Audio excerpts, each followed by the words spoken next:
So I think that the crowdedness is a really good thing. It's what brings competition. And what we're starting to see is now a competition for brand loyalty. As I said, so there are companies that are trying to outcompete each other as to how sustainable they are. Just think about that. We've never had that before. So this is the real hope. And they're bringing huge amounts of innovation, huge amounts of new products, new techniques into that pursuit. That's what's going to change our current economic system from what we have, which is clearly broken, to something new and hopefully better.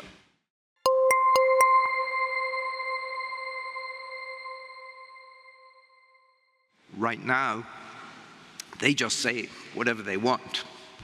I mean, we have hundreds of companies. The UN has these pledges, and all kinds of companies sign on the dotted line and say, yes, we'll do this, and yes, we'll do that. But there's never been a system to actually hold them to account. The mandatory comprehensive reporting that I mentioned is something brand new, and that will give us the information to allow us to tell whether companies are just saying things or actually putting into action what they are saying. They won't be able to cherry pick. The point about comprehensive reporting is that if a company does one sustainable thing, it can't just, right now, it highlights that and you've got a nice glossy in their annual report about that one nice thing, but they don't actually mention all the not so nice things that they're doing. They're not going to be allowed to do that any longer. So it stops cherry picking. It's mandatory, so every company will have to do it. So there'll be much more information. And I do think in the same way that accounting practices have changed the way in which people look and value companies, these new sustainability standards will change the way people will look and value companies.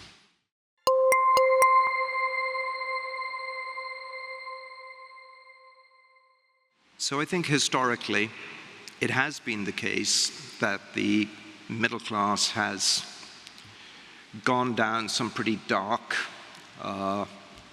areas. There's no question, for example, that the middle class was the heart of political support for fascism in the 1930s. The middle class was responsible for theories about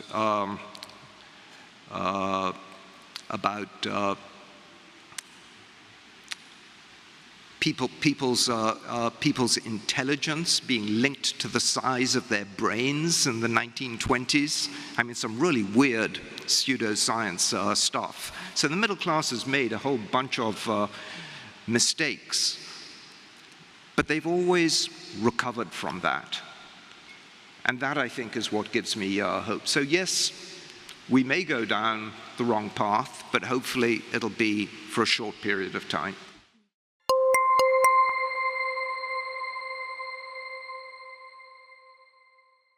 I think this will play out differently in different parts of the world. Certainly in some places,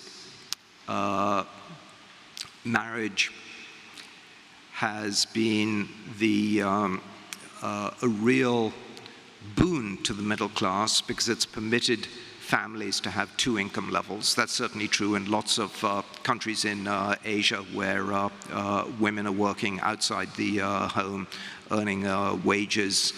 And as they do that, they're having children later, they're having fewer children, and so family size has become smaller. You will have heard yesterday that the number of children in the world is actually now shrinking rather than growing. And that's true in every region outside of Africa.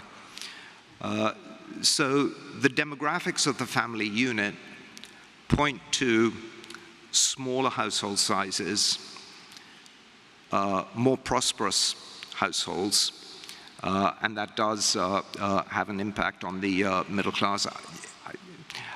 I think that the trend towards prosperity is not so deeply affected by whether people are married, not married, living with other partners. It is technology and productivity growth that is really driving prosperity. And it's prosperity that is permitting middle-class families to then be able to invest in the kinds of things that we want them to.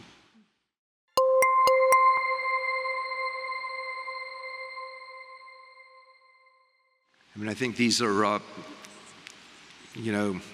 real issues that, to be honest, I don't think we have a great deal of data and experience because it's all so new.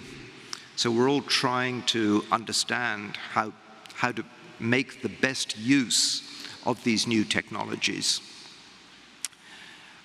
What I was trying to emphasize is that one of the things that the technologies offer us is much greater flexibility, and they give us back more time. If we use that time well, that's a massive benefit that, to be honest, the middle class hasn't had before. Time has been one of the most precious commodities that's been squeezed out of middle-class lives, and might be one of the reasons why so many people are opting out of the middle class. If we can get that back and get people to realize and recognize that a middle-class lifestyle is still something to aspire to, I think that'll be a very good thing. They have to make the best. There are so many different ways that you can use that time. And in my book, I talk a lot about, I talk some about volunteering and what volunteering can do. There are lots of studies that suggest that there's a real association between volunteering and happiness. Lots of studies about how different uses of your time can lead to better, stronger relationships. That's something to be explored.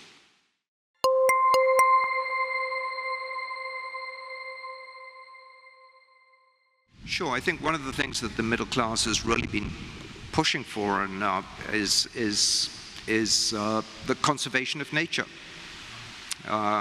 When you ask people questions about whether they value nature or not, people in the middle class almost always respond positively.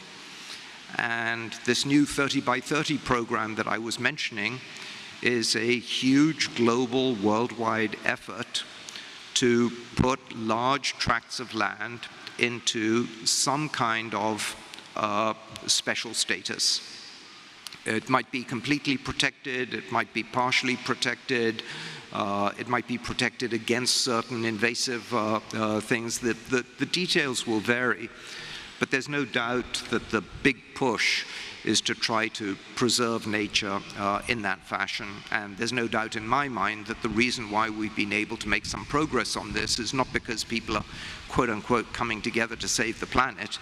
It's because people in the middle class are fed up with seeing basically trash everywhere.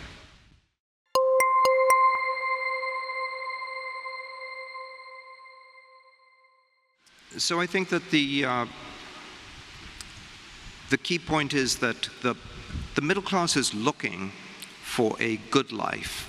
They're looking for happiness. And as I said, there have always been two pillars of this. There's the pillar of prosperity, and there's the pillar of doing things well. Governments, by and large, have focused far more heavily on the pillar of prosperity. And they've delivered on that very well. But they've completely ignored the other pillar of doing things well. And now you're slowly starting to see things like mental health and other kinds of things coming into government policies. New Zealand is the first country in the world that actually had mental health as one of the 5 priorities in their budget. So things are changing to recognize and to have more balance.